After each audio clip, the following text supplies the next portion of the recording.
What's up, everybody? This is Mind Your Money with MissBeHelpful, a show that highlights people and stories that will inspire you to get your money right. So today I'm really excited because this is actually one of the first conversations that I've had with somebody that I haven't really connected with about their personal story or their financial journey.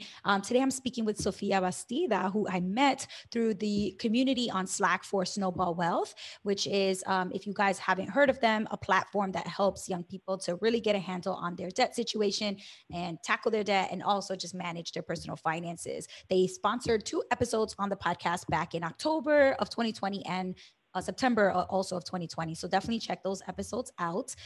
But for this episode, I'm super excited to welcome you, Sofia. Welcome to the show. Thank you. I love the energy already. That's right, girl. Energy on 100. Yeah. So hi, everyone. My name is Sophia. I do go by Sophie, but Sophia is totally fine, sharing my Latinx roots. So little quick intro about myself is I'm originally from California, so born and raised. I am Mexican. I currently live in New York City. I actually moved back to New York City to start a new job. So I work in talent acquisition for a financial services firm here in Midtown. I did start my career off in public accounting, so definitely did a little career switch. And I am 24, going on to 25 years old. So just a little bit about myself. Thank you for that intro. That was like a snapshot about Sophia's life. Love it. So Mexican-American from California originally, but now in New York City. That must be a drastic change. But you said you moved back to New York City. So you were here and then you left and then you came back. Yeah. So I moved to New York City in April 2019 for a new job. And then with the pandemic, I was like, okay, well, I might as well go home for like a month, at least I'll be in a home instead of an apartment. Right. Then I ended up being home for like a year unexpectedly. So yeah, now I'm back. Listen, but that's nice. I've been away from home for like quite some time too, because I went to school in Philly, so I went to Drexel University. So I've been on the East Coast for quite some time already. So you're pretty much an East Coaster at this point. It's not that drastic anymore. Cool. Well, Sophia has a very interesting a personal story relating to her student loan debt, which we're going to get to. It's going to be the meat of the episode. But I always, as with, all the episodes, if you've been listening for a while, I like to start with the 2 stories about regret and not regretting financial purchases or, experiences. So we'll start with the regret. What was your biggest, maybe most expensive purchase or experience that you paid for that you regret to this day because it was just so much money and you wish you could just take it all back? So this one, I honestly hate to even admit this one, but it's going to be buying a timeshare. Oh, so tell us about it. Tell us about it. Timeshare is something that so many people don't really want to admit or talk about. So this is great because I have never talked about this on the show. Tell us, girl. So I bought this one when I was 21. So it started off, I went home for that summer. So I had just graduated from college. And my parents were like, oh, we have like this free trip. Like, you're going to come with us. It's at a resort. I was like, okay, sounds good. I've never been. So yeah, of course I'm down. So we go there and then my parents go through the show and I didn't even go through it. I think I just sat on the side and I was studying for an exam for a certain license since I was in accounting. And then my dad was like, oh, come up, we're done with the show. You could just sit with us. And then he was like, oh, it sounds really good. It's so cheap. It was 16,000 or something like that. And he was like, oh, would you want to go 50-50? And I was just like, well, I have the money, but I don't know. And he was like, obviously, the salesman is right there too. And he was like, it's good if you, he was like, oh, it's good if you travel. And that was something that I really wanted to do, continue traveling. And he was like, oh, you could rent it out, make money that way. So then long story short, the plan was okay, let's get this timeshare. It's not that expensive. We could pay it off in 6 months, 0 interest. And we could rent it out as passive income and use that money to pay off my student loans. That was the plan. That did not happen. Oh man. Yeah. So, okay. 6 months, the goal was 6 months, no interest. What was the reality? Mm-hmm. No, that was what happened. So I put half down right up front, and then my dad made the other payment. Got it. Yeah. But even to this day, we don't use it. You have to pay monthly maintenance. Yearly maintenance fees, they go up in price. I don't even know how to use it. People don't really return my calls. So I'm just this is sketch. This is a scam. I don't want this anymore. Yeah, it is sketch and it is a scam. I mean, then the way that they push it so hard when you go to these meetings Mm-hmm. and it's just so predatory is really what it is. They try to convince people. Yep. And even when, like, cause I remember going to one of those events, one of my nieces one time, she was like, Tia, I got a phone call. And they were telling me that I got a free trip to, I think it was like Jamaica. I got a free trip to Jamaica if I go to this presentation. I just have to go. I just have to sit there and watch the presentation. That's it. I don't have to buy anything and I can get a free trip. Yep. And I was like, that sounds a little weird. That doesn't really happen. Like, why wouldn't they just give you the free trip right now then? And she's like, no, Mm-hmm. no, because they just want to fill up the audience. I'm like, okay, all right. So we Yeah. go. I was And of naive. course, yeah, of course, it was exactly that, like her naivete, my naivete. But thank goodness I knew enough at that point to be like, absolutely not. We are not buying this. And they were like, do you have any family members? Do you have any other? We were like, no, we do not want to buy anything. And they're like, well, everybody comes in with that mindset, but let us show you, the value of what you're getting. And they Yeah. sat there and they would not stop until we were both just looking at each other like, all right, should we just leave? Like, we just gonna walk out. And then finally they let her fill out her little form. And I think she actually did end up getting a free trip to Jamaica, which is crazy. But the experience that we had to go through was basically saying no 150 times to a bunch of different salespeople. And then they go to their next supervisor up and the next supervisor Mm-hmm. up. And then they keep bringing people out trying to convince you to sign. And it's ridiculous. Like, I will never, Exactly. ever I never want to be in that room again after that experience. Yeah, no, it was exactly how you described it. And again, like my dad didn't even know. He was just like, being gullible too. And yeah, so don't do that. Yeah. Most people, I think they definitely hear the sales pitch and they're like, oh, it sounds good. It sounds good. Sounds too good to be Mm-hmm. true. It is. If it sounds too good to be true, it is too good to be true. That's the Learned that the reality. hard way. Right. All right. So what about on the flip side of that? What is a time that you spent a lot of money, so much huge purchase or experience that you don't regret? You would not take it back, even if other people look at you like, Sophia, you crazy? I can't believe you spent all that money. But for you, you're like, I would do it again in a heartbeat. It was worth it for me. Yeah, so I think that would have to be on the travel side of things. So, I mean, I haven't traveled that much, but I have gone to like different parts of Mexico to visit family and also just for myself. When I graduated from college, I like booked a trip to Europe with it was just a week long with friends. So those experiences, I have like no regrets whatsoever because again, I think those are like I created memories and like money can't really buy memories. So for those, I don't regret it. And also like I'm someone who loves just seeing new things or just experiencing different types of cultures. So I would say on the travel side of things, I like have no regrets there.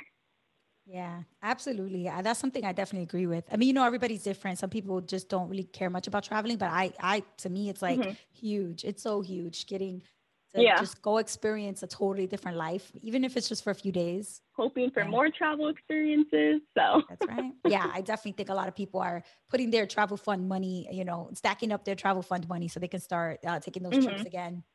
Yep. Exactly. Cool. So you have a very unique and interesting story when it comes to your student loan situation. Can you tell us a little bit about that? I'll like start from the beginning just to make it more easy to follow.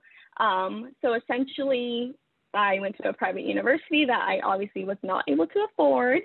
The way for me to go to this university was through loans. So, like when I was applying to colleges and everything, my parents always said, oh, like go to whatever school you want. We just want you to go to college because they didn't go to college. So it's like, pick whatever school you want. We'll figure it out type of thing. We'll figure it out.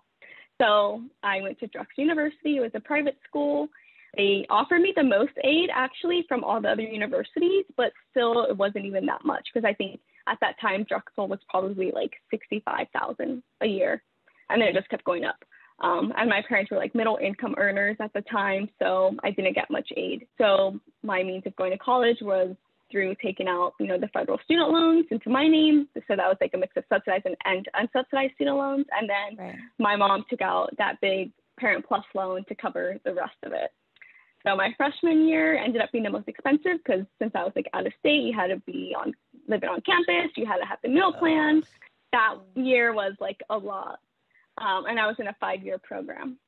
So long story short, I ended up graduating about like 3.5 years early. Yeah, 3.5 years early just because I started realizing like, a little bit more about like I'm taking out another loan. My mom was taking out another loan. I knew that there was like a large amount waiting for me at the end. So I was like, I'm going to try to like fast track this if I can, because I'm already like going to be in a tough spot. So I ended up graduating with relatively about 120K in student loans, with about 100K of that being from my mom. So from the Parent Plus loan. Yeah. Oh, goodness. So only I was 20,000 was you. 20,000 was you, and 100,000 was all just mom. Oof. Yeah. So my mom was taking that. That was like a hard hit on my mom. But again, so like I graduated early, so I was like, okay, you know, like I know I have student loans, but like I'll pay it off in 5 years, like whatever. I didn't really think about like a plan at the time. I was like, oh, I'll pay it off in 5 years. I'm good. Yep. And then September of 2018 rolls around, and that was when the first payment was due. So that's when I like go into the account. And again, I manage like all of like my mom's passwords. I am her password memory. So she doesn't know how to do it. I access everything for her. So I went in there and I saw that balance. And that was when I first saw that big 100+ number. And I was just like, am I paying this off in 5 years? Oh, you're like, 5 years. 5 years. Yeah. I don't know. So that's kind of like when reality kind of hit me, because I was just like, I need to stop saying I'm about to pay this off in 5 years, because I don't even know how I'm going to do that. Right. And at the time, I was working a lot throughout college, because at Drexel you have like the co-op program. So a co-op is basically like a 6-month internship where you're working full time and getting paid like a full-time employee. So you go to school for 6 months, you work full time for 6 months. So I did that. So I was like making good money while going to school, because I like pay my rent, had to pay my groceries, all those additional expenses. And then I was also like taking on like part-time jobs, and I was just always working if I wasn't in school. Let's just put it that way. And so I was saving all this money that like I wasn't doing anything with. I just felt like, like I was a baller because my bank account was so high. That's why I bought the timeshare. That's why, I was going on these trips and everything. Yep. So I made like a big payment for September. But then I was just like, I don't really know how I'm supposed to like pay this off. Like, I'm not even making much in public accounting. I'm living in Philly. Like, it's just not adding up. So I spent like, work was slow. So like the month of like October, November was pretty slow at work. So I was like, okay, well, I'm going to like, use this time where I'm getting paid to work to like do my own thing, because there's no work. So I was like taking care of all my personal affairs. I was doing like all this research regarding student loans, like what type of loans do I even have? Like, what's the difference? Because again, I didn't know anything. I just know I had over 100K in student debt. So that told me enough. So I was just like really Googling, the basic little things that I probably should have known, but I didn't know. And then I came across like an article that talked about like refinancing. So I was like, what is refinancing? Like, my student loans that were in my name, their rates were pretty low. So I was like, I'm not going to refinance those. But my mom's Parent Plus loan, I think they were like 7.8 interest rates. Oh, so by the time I had graduated, like they probably accumulated like 15K in interest right off the bat. Right. Because I was like, I know we didn't take out 100K in loans, but with interest, it got there. So I was like, okay, well. Yeah, I was like, okay, let me look into refinancing my mom's Parent Plus loan. I thought that would have been like easy peasy, but no. So I did end up refinancing it like come December 2018, but that was like a roller coaster, just because I guess I realized that as a student or like as a child, it's hard to refinance for the parent without the parent co-signing. And I couldn't have my mom co-sign because she didn't have like a high credit score. So I was like really on my own. Because she had $100,000 of debt, so her credit score took a nosedive. Yeah. So I had my credit score tapped into like probably like 3 times until I found one that actually would allow me as the child to do it. And then from there, I like cut the interest rate in half. And then I was like, okay, I'm going to make really aggressive payments, because I have a bunch of money just sitting in my savings, not doing anything for me. I mean, in hindsight, I should have been making payments off the back, but I wasn't, because I didn't know. So that's really what helped me cut off like a good chunk of that, like easily, like over like maybe like 25, 30K, I like cut off the back by like liquidating my savings and just keeping like 3 months worth of money in there. Yeah. And then again, I was like working. So basically every paycheck, I just like threw it towards my loans, because I was like, I'm trying to be done with this. Like, I'm not playing around. I want to be debt free. Like, it's possible. I'm going to do it. And then I got a new job to move to New York City. Obviously, New York City is a higher cost of living, but it's really what you make of it. So I moved to New York City. You know, I was making more money, but my cost of living didn't increase much from Philly cost of living. So that's where I was like, you know, I had more money to throw towards my loans too. And every time I'd get a bonus, throw it towards my loans. Started like seeing where my money was really going to. So long story short, I paid off $120K in about 26 months. So I think November 19th, 2020 was my payoff date, which I still like kind of like can't believe, but yeah. That is nuts. That's why you can't believe it, because it's hard to believe. That's insane. And there's so many parts to the story. I'm like holding my breath as you're speaking, like end to end. Because, you know, well, I'll say two of them I think that really is crazy. One is most people who do something like that, when they find out that their parents are on the hook for it, they're like, oof, all right, well, it's not my problem. That's mommy's problem. And that's why I did it. Yep. And I just like commend you so much for being like, no, I can't just wipe my hands clean of this and just pay off my 20K and let mommy have to deal with the 100K. Like that's it. She did it because of me and for me, and I have to be involved. I know so many young people, they just go like, well, that's my mom's debt. Technically, like she took that on. I know. And it's just heartbreaking because like, and that's what gets me. Yeah. Because so many parents, they don't know what they're getting themselves into, just like students don't know when they're signing on student loans. Some of these parents they don't know either. Everybody's just trying to get the American dream, trying to get the degree, trying to get that successful career, and we all are equally, like a lot of times, victims in these situations. And it's just, I was just like holding my breath, but then I just love that you said, no, I log in as my mom and I look to see what is it she owes and how can I take action on this? Because it's not fair for me to just wipe my hands clean of it. I 100% agree with that. So I love that you did that. And then, you know, the second thing that stuck out to me is like how brave you were, because a lot of people are so tied to and stuck to their savings.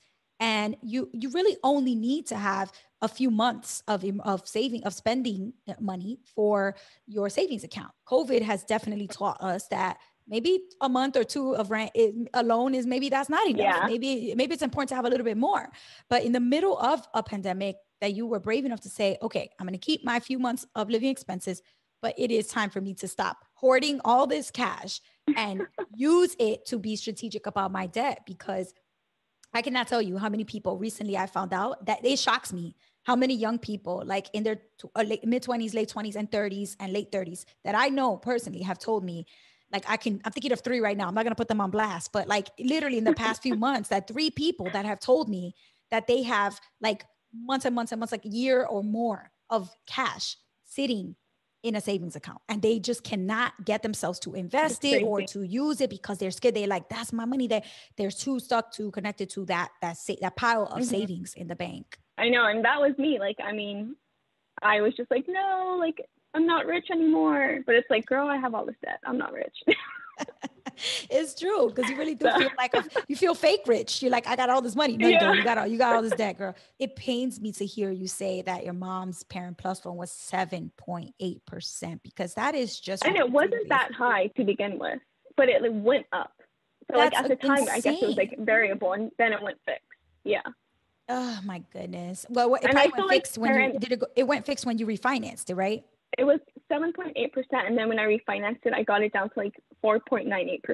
And then I was thinking about refinancing again, but then I was like, well, I'm almost done with it, so I think it's fine. Right. But it's just nuts to me, because when you think about like federal student loans right now, because of the new regulations with COVID and everything, new student loans right now are 2.75%. And just because it's a parent, we're gonna quadruple that. Like it, how does that make any sense? It's just taking advantage. I know, and it's not fair to the parents. Yeah, no. And especially if if I chose to not help my mom, she would have been screwed. Like she wouldn't even be able to make those payments. She would literally be in debt for the rest of her life. Exactly. Off the bat. And I know other parents that are like that too. Yeah, that's what I'm saying. It's like that is such a common situation for so many parents to end up in that situation, because they didn't really understand, their children didn't really understand, and now they're on the hook for that debt. But like like you said, as a middle income person, it's not like your mom was loaded. It's not like she could just pay that off and also maintain her lifestyle and also prepare for her retirement and also make sure her mortgage is good and make sure her, like there's so much to maintaining a middle class lifestyle and adding $100,000 for one child to go to college. Imagine if it was 2, 3, 4, like my parents do this for my other 2 siblings too. So just like what you said, it was 3 of us. Oh my goodness. It was. Yeah. So that's why I was like, I am taking control of this because I don't want to be the reason why you couldn't do this. I'm going to own up to it. I'll be accountable and be done with it. If you out here listening and you and your mom and dad know that y'all have some Parent Plus loans for you, take responsibility, people. You see what Sophia's doing? Like because the thing is that it's just not, you have to put yourself in your parents' shoes and imagine yourself doing something like that for your child one day. And then your child was totally screwing you and be like, oh, well, it's in your credit, not mine.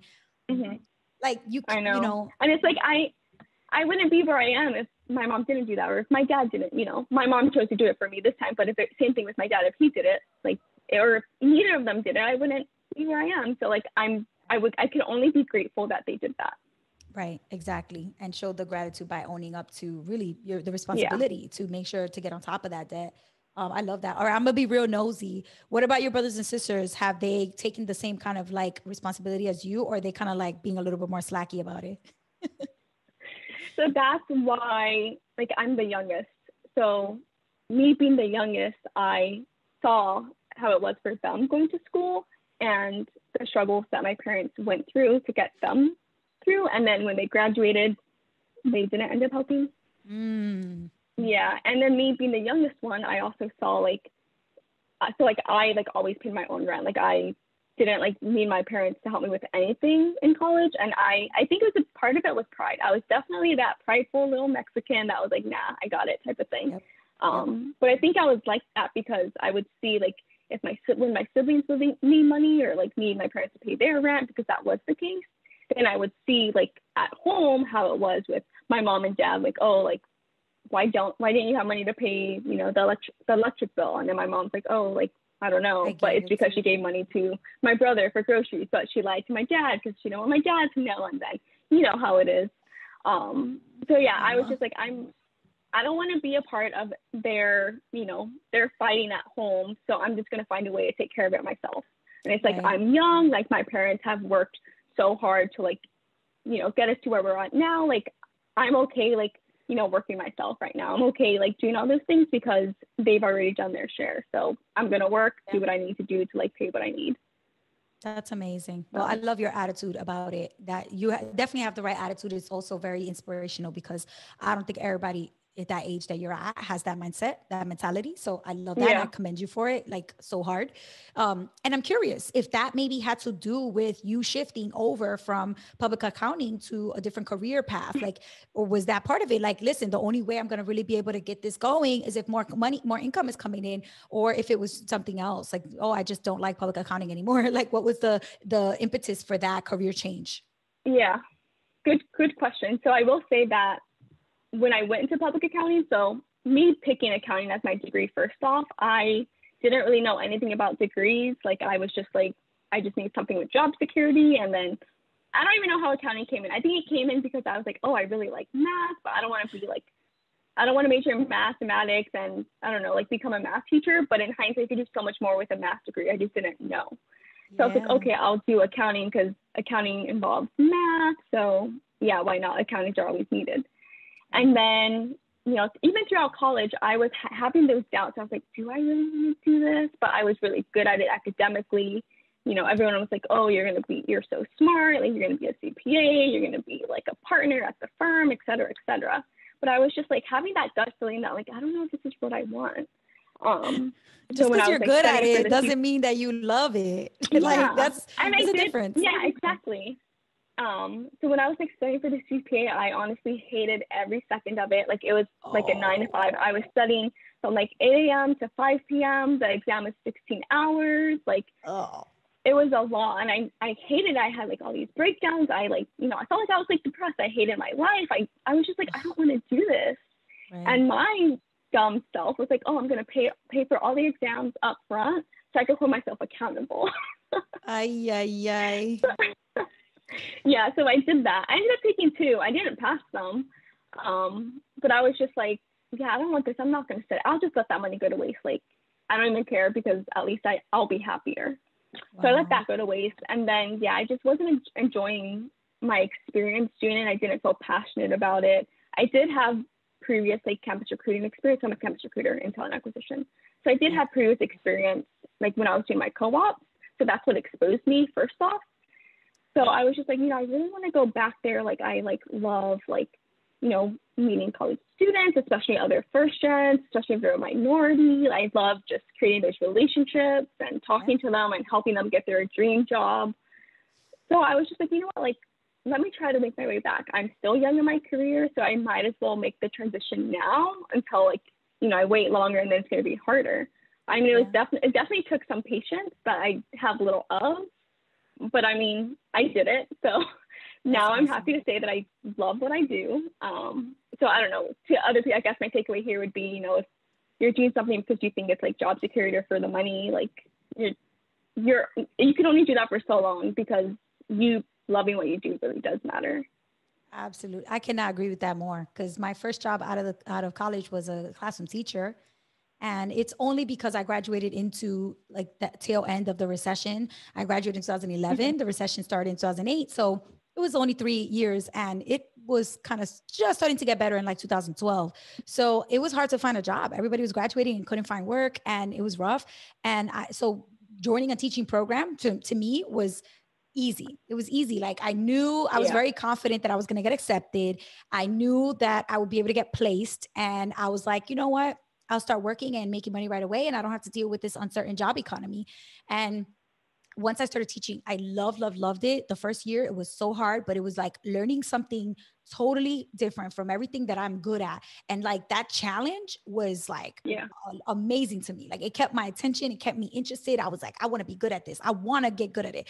And then by my end of my second year, beginning of my third year teaching, I was like, okay, I feel like I get it. I'm good at it now. And now I'm like, do I want to do this every day for the rest of my life and retire in this job? And that's when it hit me like, no, like I love the kids. I love teaching, but this specific like classroom teacher life is not the way that I want to spend the rest of my life. So it definitely hit me that I got to a point where I was like, I need to be passionate about what I'm doing. Otherwise I don't want to get up and go to work every day. I'm not going to want to. So yeah, I definitely agree with that. Now you mentioned a little bit about your mom and I'm curious because you kind of talked about like mom, like using the electric bill money to like give it to her son and like lie to dad about it, but like trying to be the rock, like moms always have to be the rock of the family. And I could totally see a little bit of my mother in that story that you told about your mother. So it just made me curious to learn a little bit more about like your upbringing and also about how it had to do with money, because like, did your parents talk to you guys about money? Was it like a thing that was taboo, or were there like money lessons that you can kind of remember from your parents? Because I think like every family is different, but in a generalization of Latinx cultures across the board, it tends to be more on the taboo side. So I'm always curious. So what was it like for you growing up with your family? Definitely on the taboo side. I will say that my parents are young parents. They got married and had their, started the family when they were 18 and 20. So fairly young. My mom, both of them basically grew up in the U.S., but my dad was born in Mexico. My dad didn't graduate from high school. My mom did. But they were always just like very like hardworking. Like my dad has his career in roofing. My mom now works at the post office. So growing up, my mom was always switching jobs because she had, us, the kids to raise. Right. And then it was just, it's hard to like manage a job when you have kids. And my dad was essentially the breadwinner. But I would say like in terms of where I come from, so I am from Stockton, California. If anyone from Stockton is listening, so if you know Stockton, that pretty much sums up my story on things.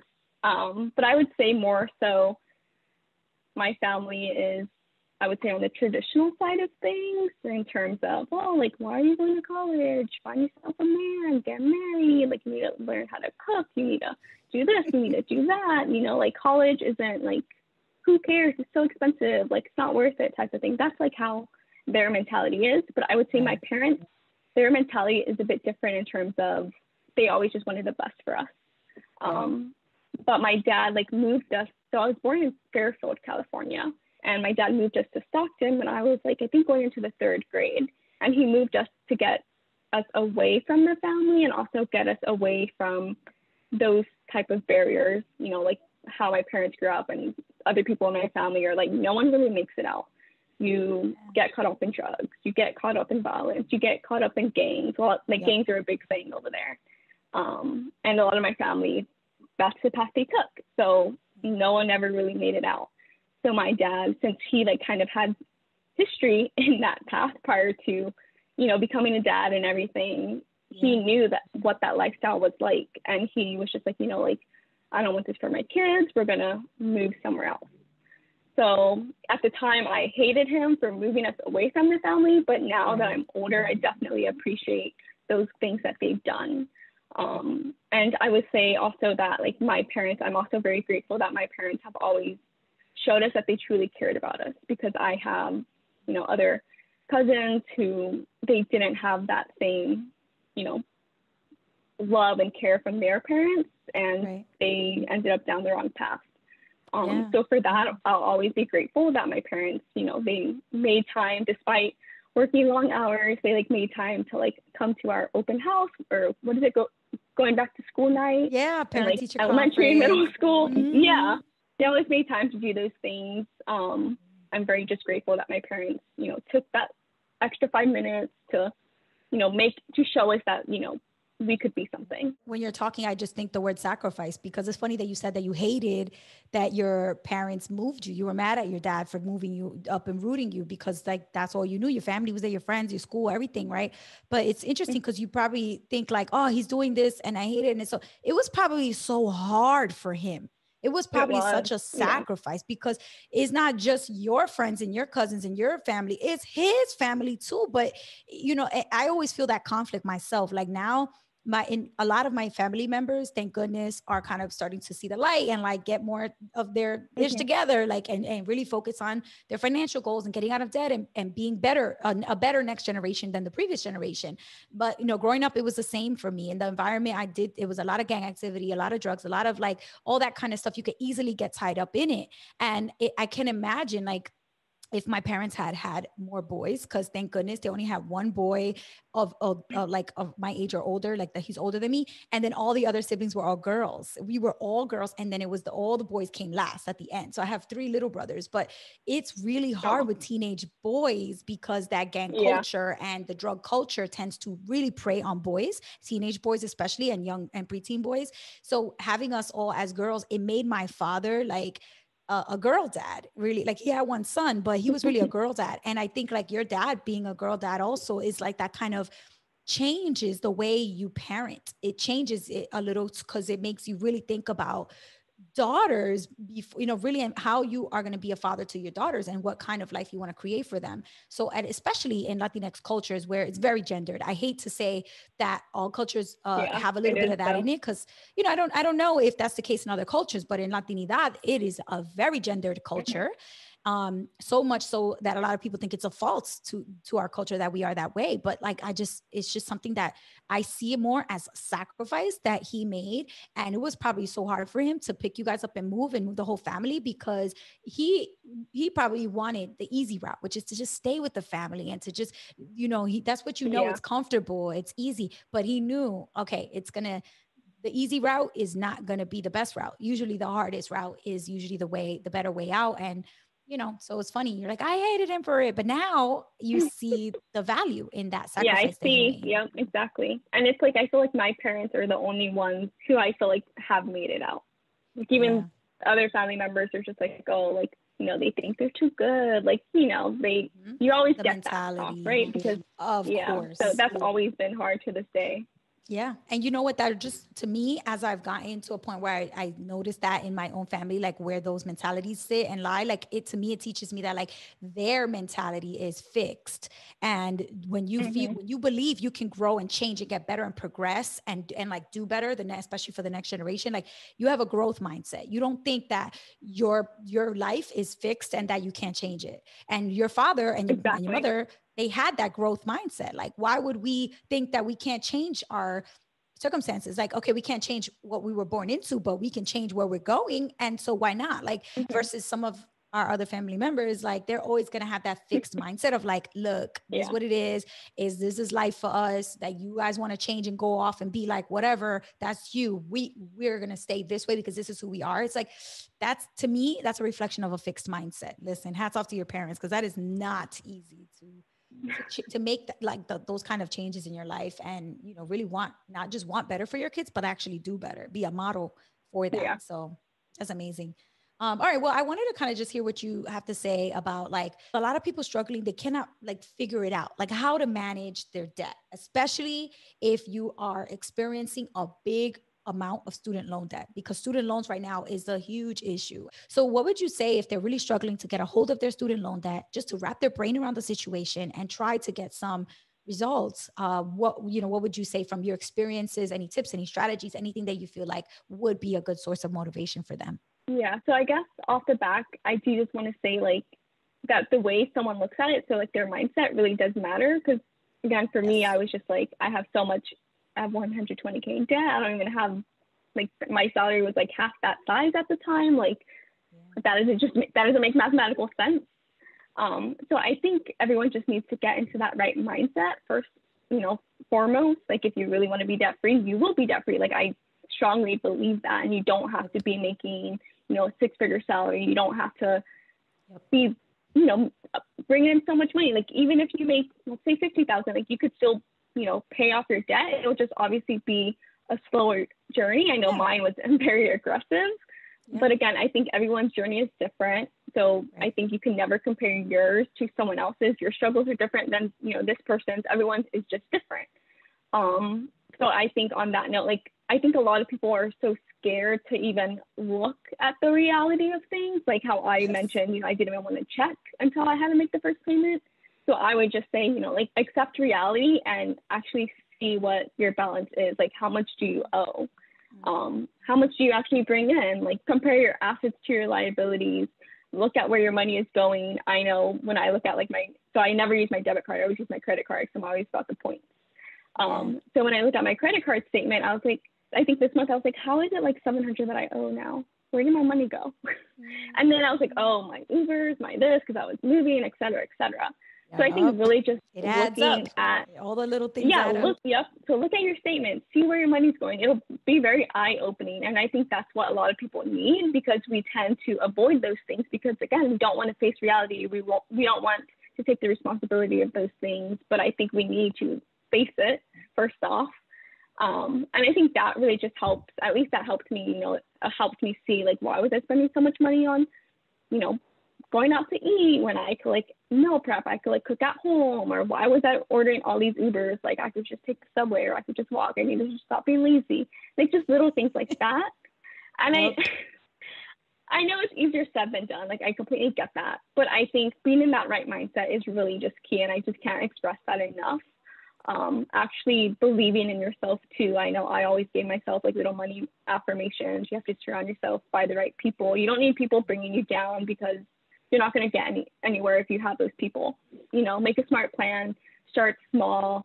And I think tracking your progress helps. I know I'm someone who likes to reflect on what I've done, and that is what motivates me to keep going. Seeing that progress, seeing my balance decrease, setting a date on when I want to essentially be done. So all those little things, I think, really do help. They definitely do. I'm thinking about all the other parts of my life where, like, tracking my progress really motivates me. Like when I was doing Duolingo consistently, trying to really improve my Spanish, because my Spanish, my parents. I need to do that. Girl, look, it was the They're thing like, that I had to say. You're Americanized.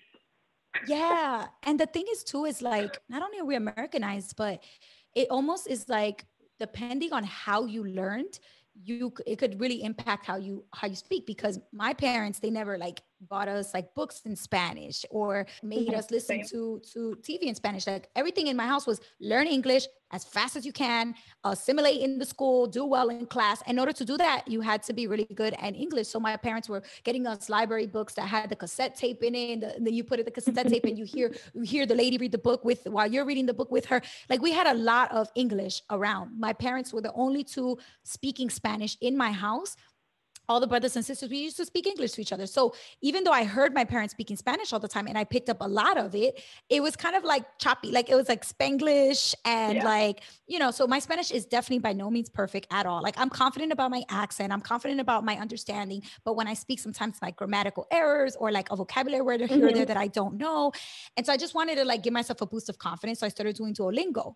And to your point, like how you said, like tracking your progress is really important and motivating. Yeah. And guess what? These fintech companies, they know that. And so they're building that in, not even just fintech companies, just corporations. They're building that into their model. Like I think about Peloton and how Peloton, like if you get on a Peloton bike and then you do a workout, they start like just inundating you with data. Like this is how fast you did. This is your heart rate when you were working out. This is how many calories you burned. This is how many songs you listened to. This is how many people from social media that you know were Peloton biking at the same time as you.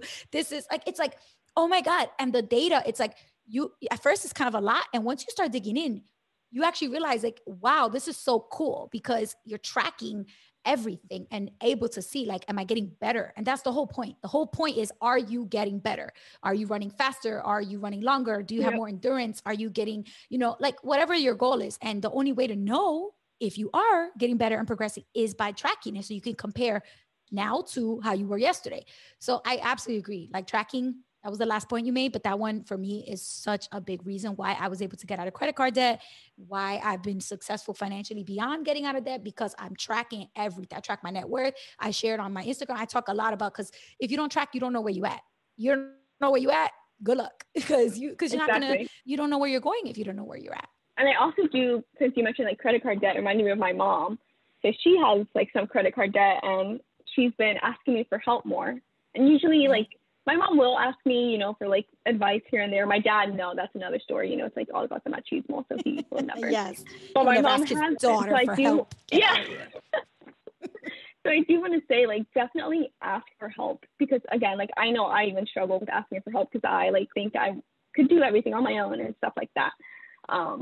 But even like, again, my mom, she would ask me for help, for advice. Like when she got their tax refund, she was surprised they got a refund. And she was like, oh, how should I like use this money? Should I pay off the credit card debt? Should I just put it in savings? I was like, no, pay off the credit card debt. So things like that. So like get over the pride, which I know that's hard to do because I still struggle with that too, but get over the pride and ask for help. If you don't know much about like your student loans, or if you don't know much about your credit card debt, ask someone. Like there's people out there who want to help you, or you could use Google. Like, there's like free services. You don't have to like spend more money to get, this help, because there's a lot of free knowledge out there, and people post things to educate other people for free. So definitely just, look for those things. There's so much content out there that you can find. You just have to be looking for it. Otherwise, you're never going to find it. You got to be the one to go out there and do the searching, type in the keywords. Exactly. And like, no one's going to do it for you. Exactly. So we talked about a few things. I wrote down a few things that you said. So mindset first, don't compare yourself to others. Don't be scared to find out your reality. Look at your numbers, because it can be eye-opening. Keep positive people around you that are inspiring and motivating you, because if you have negative people around you, they're going to pull you down, right? And also track your progress. Now, so I'm curious to flip that and to frame it the other way. What are maybe 2 or 3 things that you really wish that you did not do? Maybe mistakes that you made when you were on your journey to pay off all of that debt. Maybe 3 things that you're like, these are things that I just did wrong, and I wish I could change it with my student loan situation, or in general, that maybe other people could hear and go like, okay, I got to remember not to do that.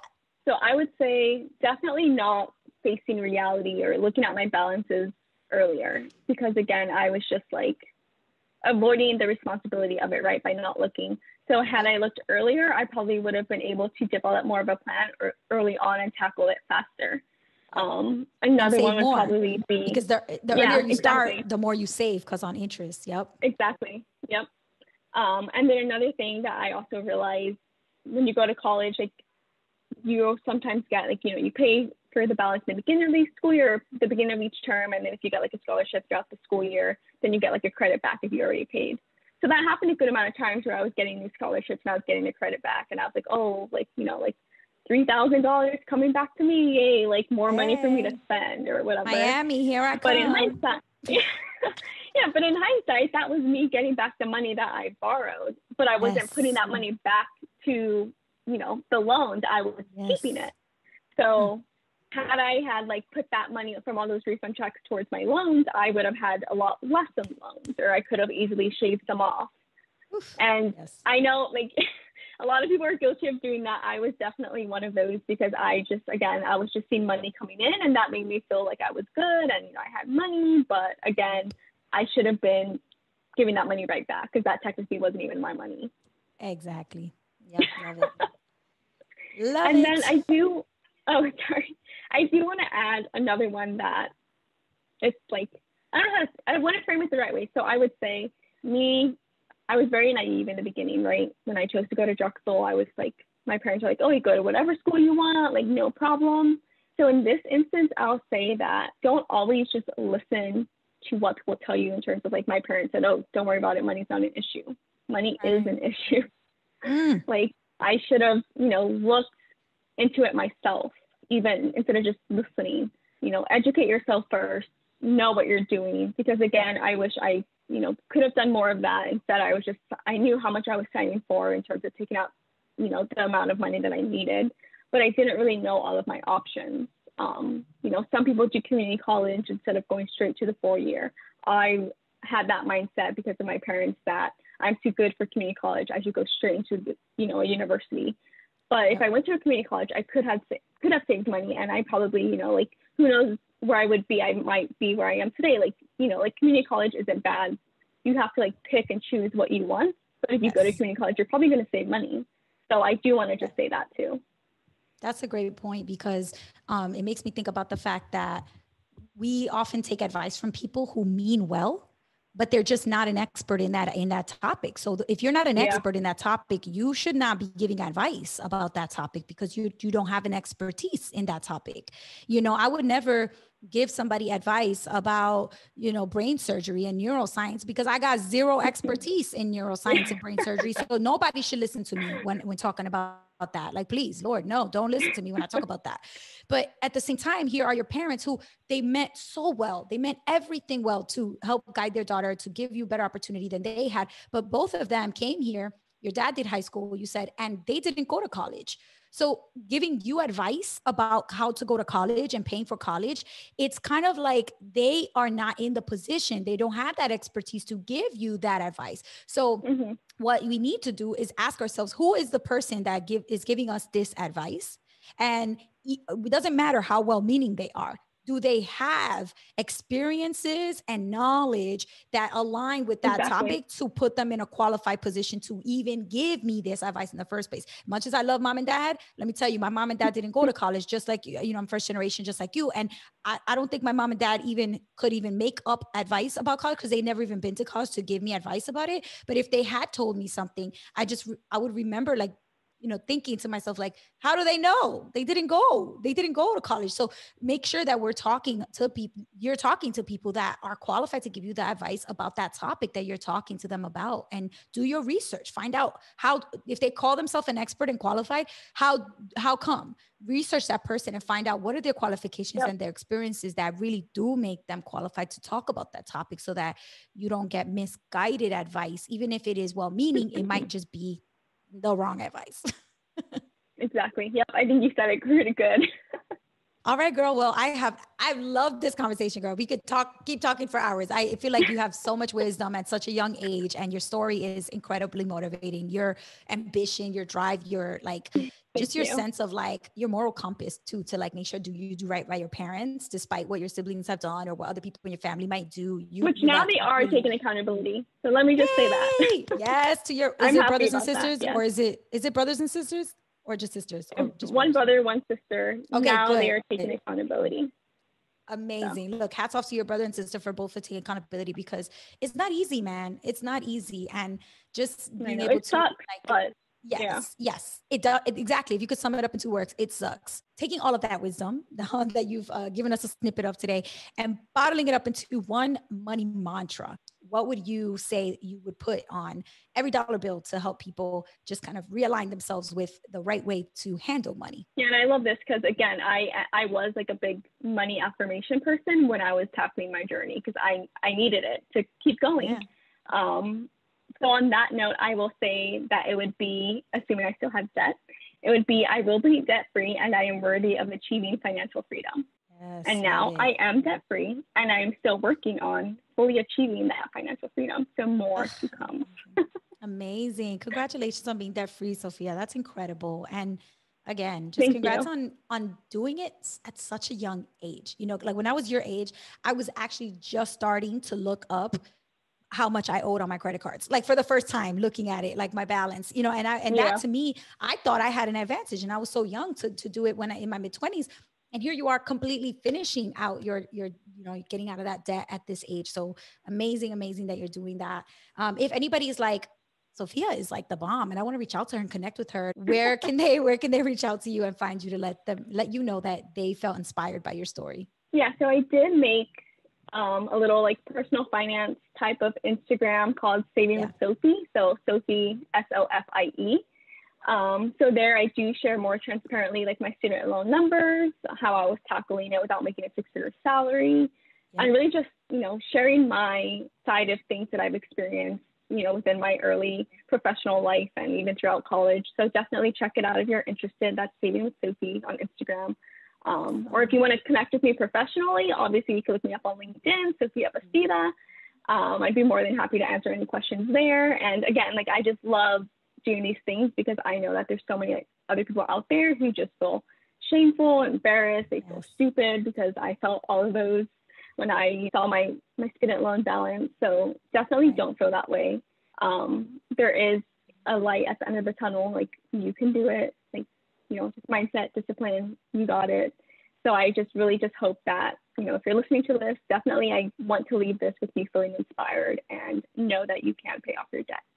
Yes, girl, that's exactly what you've achieved. I feel inspired by your story myself. And, you know, and I talk to so many people on the show. And so definitely an inspiring story for sure, for sure. All right, everybody. So you heard it.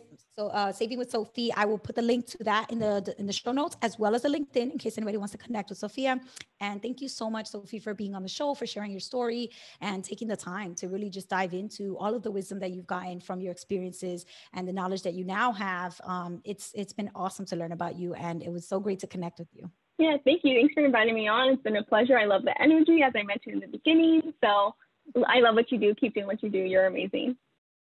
If you like this video, which I'm sure you did because the video was the bomb, then you're going to want to watch all the other episodes of the Mind Your Money with MissBeHelpful podcast. And they're all right here in this playlist. So click the playlist to watch those episodes. And if you haven't subscribed to this YouTube channel yet, I don't know what you're waiting for. Click the subscribe button right now so you can get videos every single week and to join Team Be Helpful right here.